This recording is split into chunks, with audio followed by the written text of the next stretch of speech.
আসসালামু আলাইকুম, শিরিনস হবিস চ্যানেলে আপনাদেরকে স্বাগতম। আমি আজ আপনাদেরকে করে দেখাবো একটি মজাদার আচার। এটি আমি কাঁচা প্লাম দিয়ে করেছি। এখন ইউরোপ, আমেরিকায় সব জায়গায় কাঁচা প্লামটা অনেক অ্যাভেলেবেল, যে কোনো আমি এটা দিয়ে করে দেখাচ্ছি। চলুন আমরা দেখে নিই কীভাবে করতে হয়। প্রথমে আমি প্লামগুলোকে 3 টুকরো করে কেটে নেব, বিচি সহ রাখবো। আমি এখানে 1.5 কেজি মতো নিয়েছি।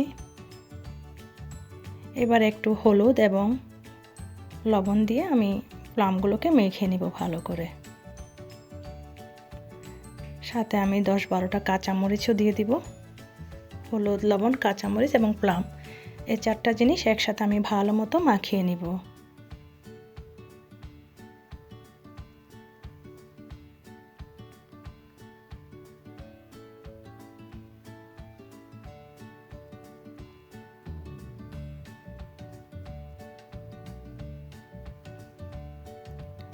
ভালো মতো মাখানো হলে রাইস কুকারে যে ছিদ্রের একটা ছাঁকনি থাকে আমি ওটা দিয়ে ভাপে দিয়ে দিব।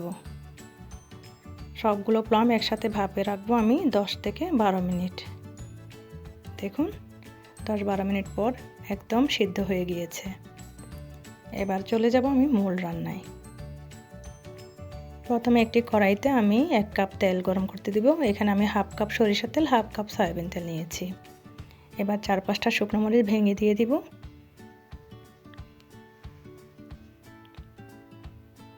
3 চা চামচ মতো আস্ত পাঁচফোড়ন দিয়ে দিব।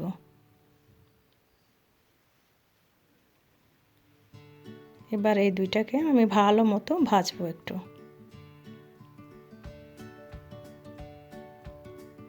মিনিট 1.5 ভাজার পর আমি ভাপে দেওয়া প্লামটা দিয়ে দিব।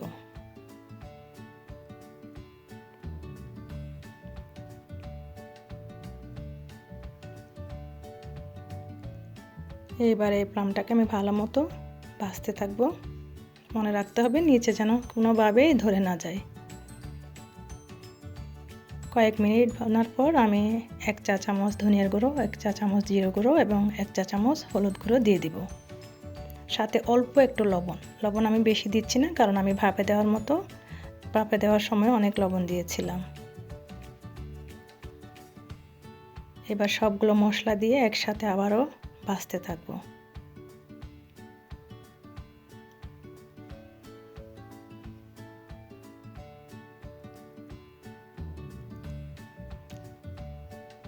সুন্দর মতো কষিয়ে নেবেন। এবার আমি আধা কাপ মতো রসুন অ্যাড করব। আবারও ভালো মতো কষাবো, নাড়তে থাকবো যেন নিচে কোনোভাবে ধরে না যায়। এবার আমি চিনি অ্যাড করব। আমি 4 টেবিল চামচ চিনি দিয়েছি, আপনারা চাইলে কম বেশিও করতে পারেন। এবার ভালো মতো আবার কষাবো। চিনি দেওয়ার পর দেখবেন পানি বের হয়ে আসবে আচার থেকে একটু। এটা ভয়ের কিছু নয়, এটা ভাজতে ভাজতে পানিটা টেনে নেবে। এবার আমি 2 টেবিল চামচ মতো ভিনেগার দেব। এটা খুবই জরুরি, ভিনেগারটা আপনার আচারটাকে কনজারভেট করবে। এবার আবারও ভাজতে থাকবো আমি এভাবে ভালো মতো নেড়ে চেড়ে 4-5 মিনিট মতো। আপনারা চাইলে একটু ছাঁকনি দিয়ে ঢেকে দিতে পারেন। 4-5 মিনিট পর দেখুন পানিটা অলমোস্ট টেনে আসছে। আরও কয়েক মিনিট রাখলে এভাবে একদম শুকিয়ে যাবে পানি। এবার আচার শেষের দিকে আমি একটু টালা পাঁচফোড়ন গুঁড়ো দিয়ে দিব। এটা আচারের ফ্লেভারটা একদম দেশি স্বাদটা পাবেন।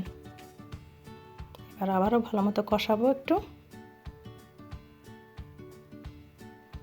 কয়েক মিনিট কষানোর পর দেখুন পানিটা অলমোস্ট টেনে গিয়েছে। থিকনেসটা এভাবেই থাকবে। আমাদের আচার এখন ডান। এবার আমি আচারটা ঠান্ডা করে একটু বয়ামে ভরে রাখবো। দেখুন আমাদের আচার রেডি। এটি আপনি ভাত, খিচুড়ি, পোলাও সব কিছুর সাথেই খেতে পারবেন। আশা করি বড় বাচ্চা সবারই ভালো লাগবে। আমার রান্নাটা দেখার জন্য আপনাদেরকে অসংখ্য ধন্যবাদ। আমার রান্না যদি ভালো লেগে থাকে আমার চ্যানেলটা সাবস্ক্রাইব করবেন। আশা করি আমার পাশে থাকবেন। ধন্যবাদ এতক্ষণ সাথে থাকার জন্য। আল্লাহ হাফেজ।